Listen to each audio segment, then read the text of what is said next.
Hello there, and welcome to Through It All. We're so glad you have joined us today, and just listen and let's walk this journey together. The reason we have this program is because all of us, including you and me, we go through life, and life is not a straight line. It has ups and downs. There are moments of joy, moments of pain. There are times we are laughing, other times we are crying. So when you put together all this, is what we call life. And that's why we have this program called Through It All. What have you been through? Well, we always bring you wonderful people that have gone through life. What I've realized talking to all these people is that life is as normal as it can be for all of us. Never look at somebody and think, oh, I think they have everything all put together, beautiful, wonderful. It's like, for me, I lost it. No, you're not alone. Thank you for joining us. And today I have wonderful guests that have joined me in this program, and we'll be hearing them tell us who they are, where they come from, and probably why they're here. So in Kenya, we say ladies first, but men before. Okay, well, let's start with the lady and just tell us who you are and look at that camera, introduce yourself. Thank you. Hi, I'm Emily Casto. So happy to be here. First time getting to come to Kenya, and it is an absolute delight to see how the Lord is at work here. Trent and I both come from Florida. We bring you greetings from Florida, and just happy to be here. Wow, you said first time First time. to Kenya Yes. and to Africa for that matter. Yes. Just Wow. to Egypt before, that's all. Wow, have you learned any Swahili word or anything? Jambo. Jambo. We also have another one, Hakuna Matata. Yes. Yeah, no trouble in Kenya. So nice to have you, Emily. Thank you. We can have the next guest introduce himself. My name is Trent Casto. I serve as a pastor in Naples, Florida. And this is my second time to Kenya, but first time spending any time in Nairobi. And like Emily said, we're delighted to be here and to see the great work that God is doing. It's a pleasure and a privilege to be here. Wonderful, thank you. And it's Swahili word you have learned, apart from Jambo? Sasa? Sasa? Sasa? What does that mean? I think it's something like, how are you? Oh, yeah. Is that That's right? right. Especially for younger people, they like, Sasa, Yeah. Paw. It's like cool, something like that. So it's an easy one to remember. Yeah.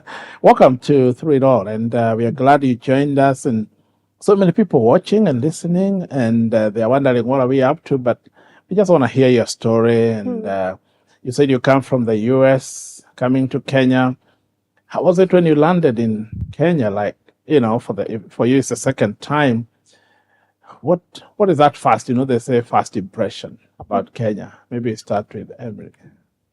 That everyone is super friendly.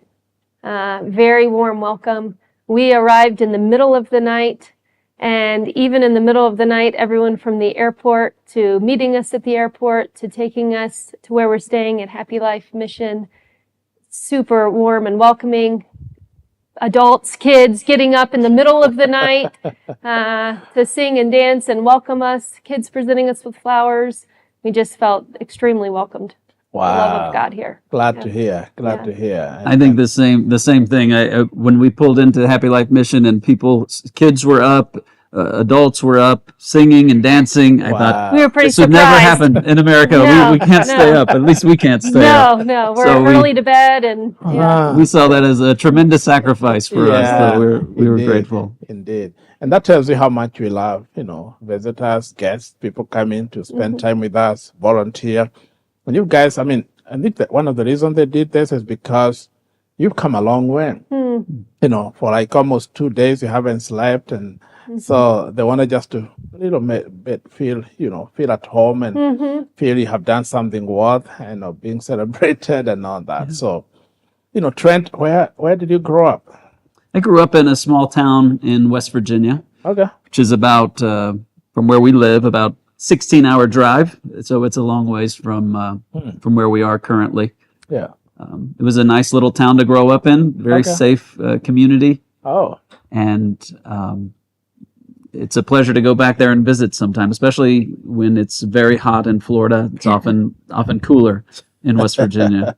wow. So- When you say safe community, does it mean there are communities that are not safe in the U.S.? I would imagine in U.S. you don't have problems like other parts of the world have, you know. There are problems. Yeah, lots of problems, lots of places that aren't safe. Huh. So it's nice to be from a small town where generally things were safe. These days, even though in small towns, though they're changing as well. Wow. There's a lot of hopelessness in small towns. Oh, really? A lot of times in much of America, maybe like here in Kenya, a lot of the employment opportunities are in cities. And if you live away from the city, there's frequently not a lot of opportunity. Wow. So drugs are very prominent in smaller towns. Wow. Along with that comes violence and other kinds of crime. So it's not true in every small community, but in many of them they're changing, and not all of it is I good. thought that was only happening in Kenya. That's what I thought. And you guys had, saw it firsthand. And just a couple of, I think yesterday, when just arrived, you people, and we had the process in Kenya, especially young people. I don't know if you met some of these young people on the street or who are kind of feeling things are not going the right way. You can tell a lot of frustrations even when you listen to them. And I know maybe some of them are watching right now. What would you say to them? I think I work is very important, and having a job is very important, and they understand that. And that desire to work is a good God-given desire. He made us to be fruitful and to use our minds and bodies to bless other people. And the way it's supposed to be is that we can actually make a living and put food on the table through our work. But That's right. there are some circumstances where it's economically it's not happening, but even in those circumstances, they can still find meaningful work to do in serving others, looking around at opportunities. How can I help improve the situation here? What can I do to use the gifts God has given me to be a blessing in my community? Sometimes that comes with a paycheck, and praise God for that. Yeah. Sometimes it's an eternal reward, and those are even better. So true. I would encourage them just to look for those opportunities to make a difference right where they are. To keep pressing on, and your eyes up and focused upward towards Christ, and keep leaning not to into lose that. hope. Not to lose hope. There's always hope. Always hope. To see heaven. And I like what you're saying, that things may be tough today, and I see the frustration, especially in the young people. They have been through college and they don't have a job, they don't have any income, and they're wondering, how long can I wait? And I want to say to you also that there is hope, and you can't destroy your destiny or die because there's hope. No one knows about tomorrow. I mean, things will turn around for you at some point in life, and we have all been there. And maybe Trent can tell us, you growing up, how was it? How was life then different from today? Like, and maybe a part of your family. What kind of a family did you grow up? Yeah, I grew up in a Christian home, and my parents are both devoted followers of Jesus, and so I grew up in a home where we went to church regularly. We were taught the Bible at home. My family was quite close, including my extended family, and so it was a good, safe home to grow up in. At the same time, like many children who grow up in Christian homes, the gospel didn't really take root in my heart. So I knew the content in my head, but it hadn't really changed my life. Wow. And so I became somewhat rebellious as I was getting close to leaving for university. I had the gospel didn't seem like good news to me. It seemed like a lot of rules and regulations, and salvation didn't seem like a real gift. It seemed like something I needed to be working for. Wow. And I didn't want to work for it anymore. So I rejected it. Wow. And I determined by the time I was going to college that I was going to live for myself and not for God. Wow. That was a pretty rough way to live, I discovered after a couple of years. I'm not a very good master. Not a very good master. Do what I want, go where I want, Yeah, what I feel like doing. exactly. Then how did things turn around for you? Yeah, God was after me, and I know my parents were praying for me, and other people who loved me were praying that God would do something in my life. And around the time that I met Emily, I had realized I didn't want to be the kind of person I was being. I didn't want to pursue the things I was pursuing and live so recklessly. And Yeah. I wanted to be a good person. I just didn't want Jesus. And so around that time was when we met, and we began to date, and I felt about Emily different than I had felt about any other girl I had met in my life. I thought, well, this is the kind of woman I would like to marry. Wow. And, I want to be a good man. I want us to have a good family and a How good old are marriage. you then? I was about 19. Okay. Yeah. Mm-hmm. And as we dated, we started thinking about marriage and life together. And that was one of the things God used to start to change my heart, was that I felt like I could live like an atheist if I was just in charge of my own life. Yeah. But what do you build a marriage on if you don't have something bigger, something higher? Wow. And how do you raise children in the world without some kind of a framework to understand what's right and what's good and what's Yeah. true? Yeah. And so I essentially came to the conclusion that we needed religion. It didn't matter which religion say, we just needed some kind of a Yeah. framework, something Yeah. bigger than ourselves to live for. Mm-hmm. And so we decided to get serious about Christianity. It made the most sense to us. We were familiar with it. Mm. And so we started, we were dating, we were living in different towns at the time. Okay. And so we began reading a book for couples that were dating and preparing for marriage. Oh. And that book had us also reading the Bible. Hmm. And I discovered as a college student, reading the Bible at that point in my life was very different than what I had experienced earlier in my life. And as I was reading the Bible, I discovered I really want to know this God who is Wow. being described here. Words like grace and forgiveness Yeah. and love, they meant something to me at that point in my life that didn't resonate when I was younger. Yeah. And so through that process of reading the scripture, I just found myself hungering to know God. And yet I thought I was without hope at this point, because I had known the truth as a child, and I rejected You it. rejected it. I rebelled against everything that I knew, Yeah. and I began to be afraid that I could never be saved, because I had tasted the good gift, Yeah. and I rejected it. Yeah. And so I was very miserable for about a month, I remember, while I was at college, and I was thinking, I deserve to go to hell. I know I'm guilty. Wow. I deserve God's judgment, and I have no excuse. I have no argument. Wow. And in the midst of that despair, God led me actually to the book of Lamentations, not a book of scripture that we read very frequently. That's not common. Not common. And in Lamentations chapter 3, there's a section in Lamentations 3:21. He said, "This I call to mind, and therefore I have hope, that the steadfast love of the Lord never ceases. His mercies never come to an end." Wow. And as I read that passage in the midst of my despair, I thought maybe there's hope, even for me. Huh. And not long after that, I was singing along to the song, "Open the Eyes of My Heart, Lord." And as I was singing, I felt God did open the eyes of my heart to see that Jesus has paid the price for all my sins, that I really am forgiven, that I belong to Him. And I had so much joy flood my heart and life that Wow. the next day I went to my classes, and I was an evangelist from day one. Really? telling my friends, "Hey, you might be guilty. I was guilty, but Jesus can forgive everything, and He will if you give your life to Him." Just like that.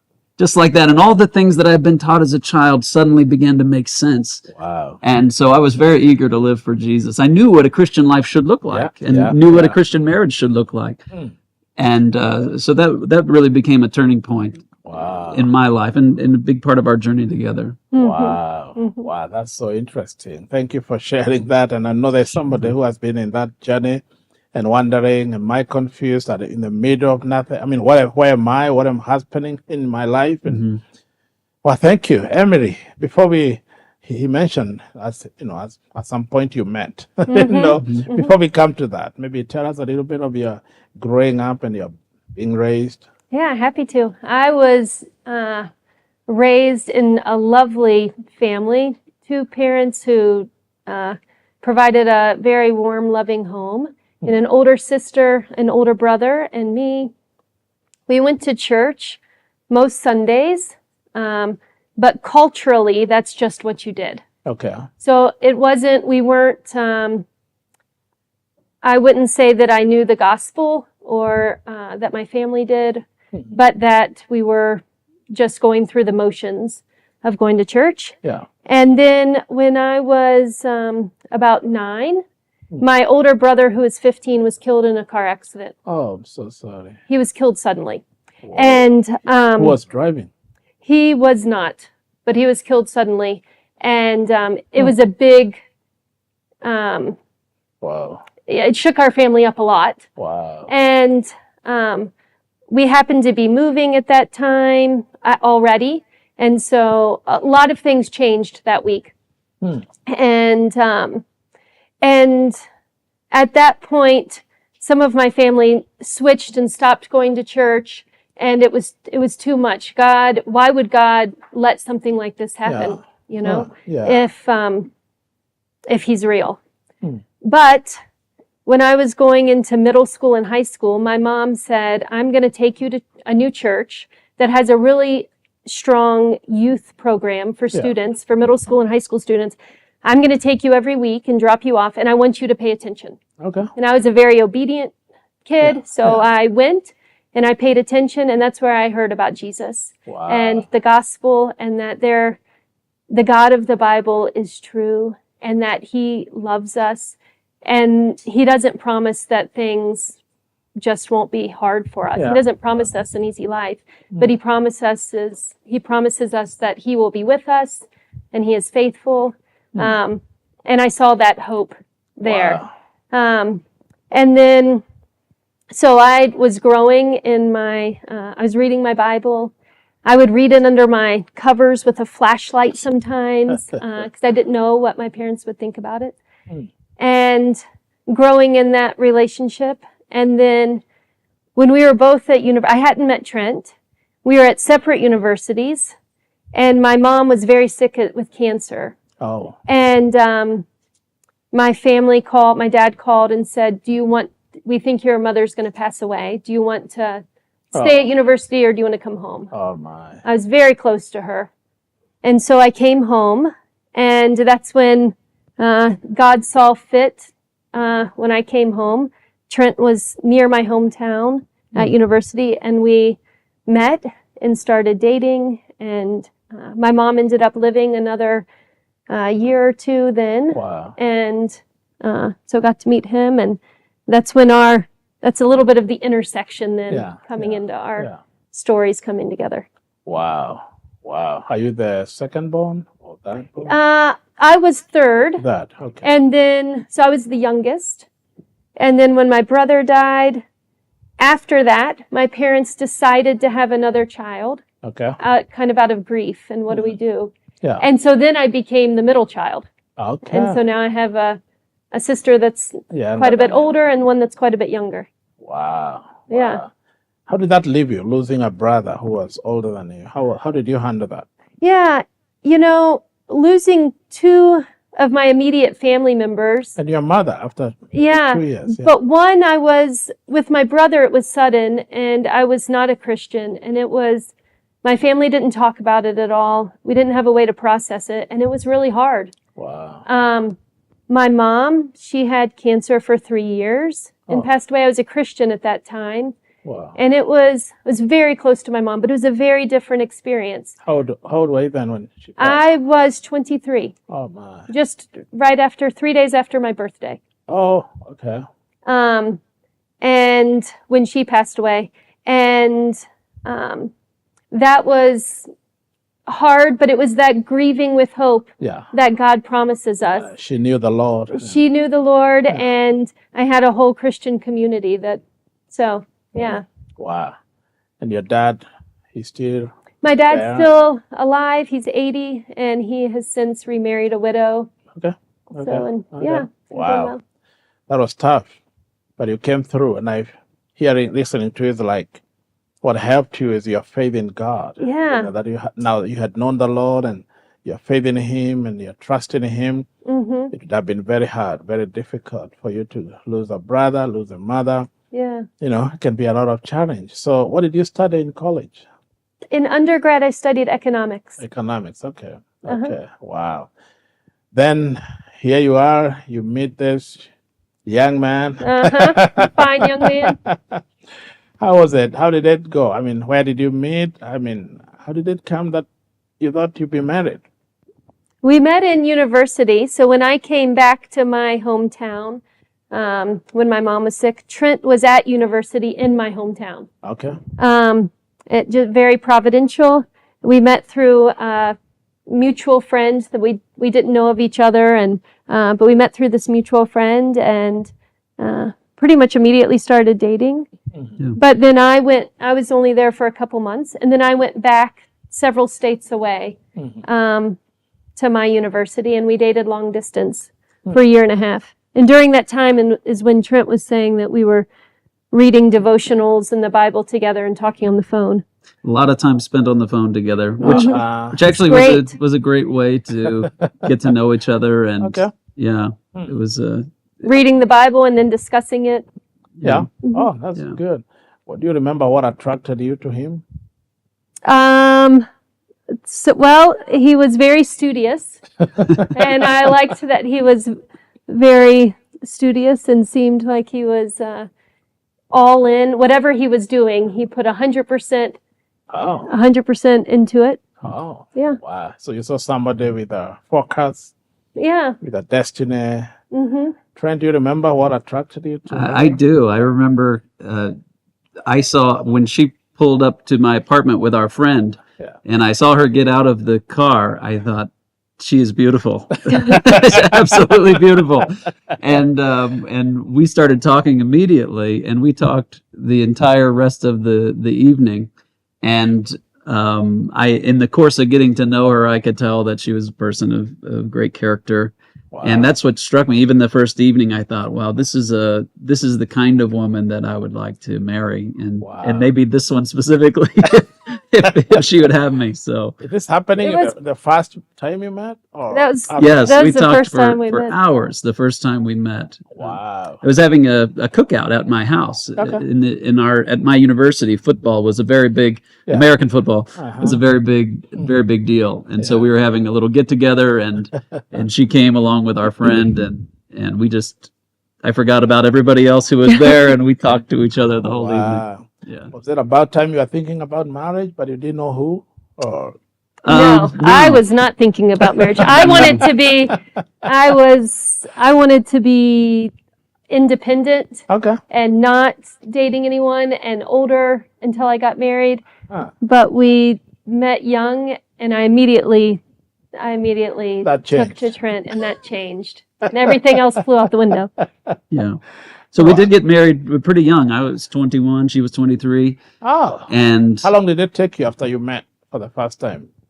A little over 2 years, yeah, a little over 2 Okay. years. 2.5 years maybe, So you're 21 Yeah. when you got married? hmm and 23. And 20, oh my goodness, Mhm. that was young. Mhm. I mean, It didn't seem young at the time, but now that our nephews are 21 years old, I think that's way too. That's Well, very- and our kids are not that Yeah. old, but as we have teenagers, I think, Yeah. oh my goodness, they're But there's a lot of, at the same time, when I see 21-year-olds now, I think they're really yeah, young. That's true. But I think they are. I do think there's it's been so good for us. tremendous We've loved value it. growing up together and really learning and discovering. Do you think you should have waited a little longer? You thought you still No. think, you still, No, looking it back, was, it was perfect. for us. Right, yeah. Yeah. In fact, we were going to get married in June, but I had a brother who was serving in the military, and he was going to be not able to come to the wedding if we got married in June, so we moved it up to January. 6 months earlier, and we were glad to have 6 months earlier. It was shorter engagement. Shorter engagement. Wow, wow. So you got married and you started settling. Where did you settle? Where did you settle after marriage? Right then, right when we got married, we settled in my hometown in West Virginia because my mom was still alive. Oh. No, she was not. No, she she had had just passed. She had just passed away. But my little sister, we were taking care of her. Okay. Okay. But we only stayed there for 6 months. I still had a few months until I graduated. Okay. And then once I graduated, we left there and we went to the mission field. So you actually got married before you graduated. For him. Before I graduated. Yeah. He had Wait. graduated You already. couldn't wait for graduation? No, well, my brother wasn't going to be able to come to the wedding Oh. if So we we waited moved till I it up. graduate. So My we wanted him family to be wasn't there. happy. Yeah. Ah, okay. All right. Well, here we are. We have a lot more to think and to listen and to just listening to their story is very captivating. And when you come back, they'll tell us more about, their story, their lives and all that. Please, let's take a short break and they'll tell us about their children. And you just mentioned that you went for mission. So we want to hear more about that. Have you been involved in a mission? To what extent? Ministry, work, and all that? Because that's about life. And, tell us, how long have you been married now? If you can just... 21 years. 21 years. Oh, my goodness. And you got married when you're 21. So there you Here we go. are. There you go. So in Kenyan culture, most of the people get married after maybe 25, 26. But, so 21 looks young. So we'll take a short break. We'll be right back and hear more from Trent and Emery. Stay there and wait for more. Thank you. We'll see you in a few.